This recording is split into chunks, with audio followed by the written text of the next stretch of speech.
Bonjour tout le monde et bienvenue dans une nouvelle vidéo. Cette fois-ci, on va parler de religion. Imagine une question très simple. Si la religion disparaissait demain, est-ce que le monde deviendrait plus libre ou plus vide? Parce qu'au fond, la religion n'est pas seulement une croyance, c'est une manière de donner un sens à sa vie, à la mort, à la souffrance et même à la morale. Alors, la religion, c'est une vérité, une illusion ou est-ce juste un petit besoin humain? Pour répondre, commençons par le plus évident, ce que la religion fait à l'intérieur de nous. L'être humain est un animal bizarre. Il sait qu'il va mourir. Et cette conscience crée une angoisse. Pourquoi je suis là? Pourquoi alors souffrir? Pourquoi le mal existe?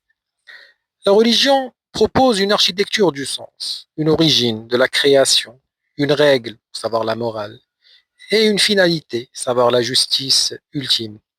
Et souvent, une promesse. La mort n'est pas la fin. Prenons un exemple. Quand tout s'effondre, par le deuil, par l'injustice, par la maladie, la religion peut devenir un langage pour ne pas devenir fou. Mais si elle apaise, cela ne prouve pas qu'elle dit vrai. C'est là que certains philosophes attaquent. Pour Freud, la religion peut être une illusion consolatrice, une sorte de baume, de médicament contre la peur. On transforme le chaos du monde en un monde surveillé par une puissance protectrice.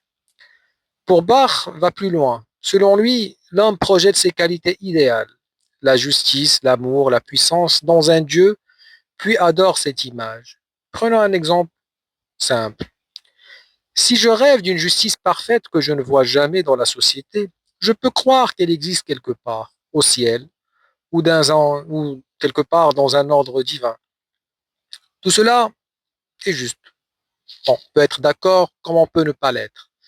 Mais alors pourquoi des gens intelligents, cultivés et même des scientifiques croient encore? Parce que la religion ne sert pas qu'à consoler, elle structure aussi notre société. Pour Durkheim, il voit la religion comme un fait social. Elle crée du nous, du rituel, des fêtes, des prières, des symboles. Tout cela fabrique une identité collective.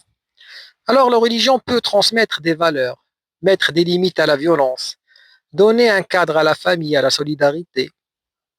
Par exemple, dans beaucoup de sociétés, la religion n'est pas juste croire, c'est appartenir.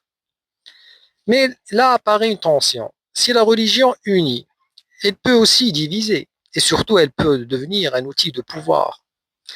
Historiquement, la religion a parfois porté des mouvements d'émancipation, la charité, la dignité humaine, la résistance.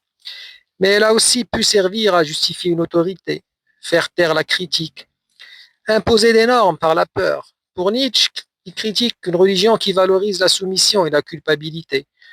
Quand on te dit souffre ici-bas, tu seras récompensé, cela peut devenir une façon de te rendre docile. Prenons un exemple concret. Si on interdit de questionner au nom du sacré, la religion cesse d'être une foi et devient une police de la pensée.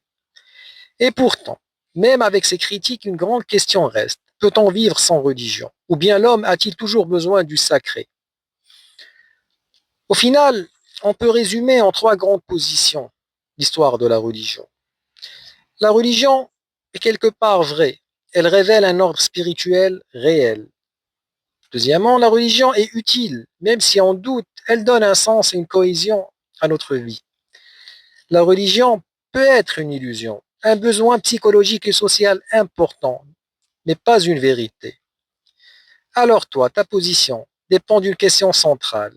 Cherches-tu une vérité démontrable ou un sens existentiel? Si cette vidéo vous a plu, n'hésitez pas à vous abonner.